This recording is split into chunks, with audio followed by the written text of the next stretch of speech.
যে আমরা বাংলাদেশের মানুষের জন্য ইলিশ যেন প্রাপ্যতা নিশ্চিত করতে পারি। 5,30,000 মেট্রিক টন ইলিশ হয়। ভারতে ইলিশ রপ্তানি নিয়ে সরকারের সিদ্ধান্ত বদল নিয়ে সামাজিক যোগাযোগ মাধ্যমে চলছে আলোচনা সমালোচনা। বিশেষ করে আইন উপদেষ্টা অধ্যাপক আসিফ নজরুলের পুরনো একটি স্ট্যাটাস ঘিরে সরব নেটিজেনরা। সচিবালয়ে রবিবার ইলিশ রপ্তানি নিয়ে কথা বলেন মৎস্য ও প্রাণী সম্পদ উপদেষ্টা ফরিদা আক্তার। তিনি বলেন, ইলিশ রপ্তানির সিদ্ধান্ত বাণিজ্য মন্ত্রণালয়ের। ভারতের বিশেষ অনুরোধে মন্ত্রণালয় এই অনুমতি দিয়েছে, আমরা না। আমাদের কমিটমেন্ট আগের মতোই আছে। আমাদের এখনো সেই কমিটমেন্টটা আগের মতোই আছে যে আমরা বাংলাদেশের মানুষের জন্য ইলিশ যেন প্রাপ্যতা নিশ্চিত করতে পারি।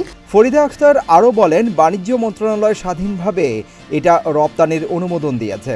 দুর্গাপূজা উপলক্ষে ভারতের বিশেষ অনুরোধ ছিল, সে অনুযায়ী তারা করেছেন। ভারতের দুর্গাপূজা উপলক্ষে বিশেষ অনুরোধ ছিল, সেই অনুযায়ী তারা করেছেন। সেটা তাদেরকে আমি তো জোর করতে পারিনি। বিষয়টি নিয়ে বিকেলে সাংবাদিকদের সঙ্গে কথা বলেন বাণিজ্য উপদেষ্টা ডক্টর সালেহউদ্দিন আহমেদ। তিনি বলেন, ইলিশ রপ্তানির বিরুদ্ধে যারা অবস্থান নিয়েছে তারা ইমোশনাল। এইগুলো যারা ইমোশনাল কথাবার্তা বলে, ঠিক আছে, বলুক, তাদের ইসে করি।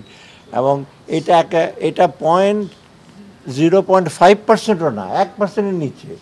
তা আমরা কেন একটা ইসেকে ইমোশনাল একটা ইমোশনাল? আমাদের বাণিজ্যিক দিক তো সুবিধা আছে, এক্সপোর্ট ফরেন যে পাবো তো আমরা কিছু।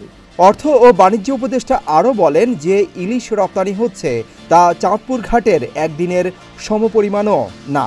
রপ্তানির মাধ্যমে ফরেন কারেন্সি আসে। তিনি আরও বলেন, রপ্তানি না করলে চোরাচালান হয়। 5,30,000 মেট্রিক টন ইলিশ হয়। এটা একদিনেরও, একটা চাঁদপুর ঘাটের একদিনেরও কম। একটা দেশ যাতে একটা ইমোশনাল ইনভলভমেন্ট আছে, আমাদের ফ্রেন্ডলি কান্ট্রি আমরা বলি, আমার প্রতিবেশী দেশ, এই 3,000 টন, তার মধ্যে 3,000 টনও যাবে না। কারণ যারা বাইরে বিক্রি করবে, রপ্তানি করবে, তারাও দেখবে এখানে যদি 1200 টাকা ইলিশ ওখানে যদি $5 দেবে না, এটা তো জানা কথাই। দুর্গাপূজা উপলক্ষে বেশ কয়েক বছর ধরেই বাংলাদেশ থেকে ভারতে রপ্তানি করা হয় ইলিশ মাছ। গত বছর দুর্গাপূজা উপলক্ষে ভারতে 3,950 টন ইলিশ রপ্তানির অনুমতি দিয়েছিল বাণিজ্য মন্ত্রণালয়।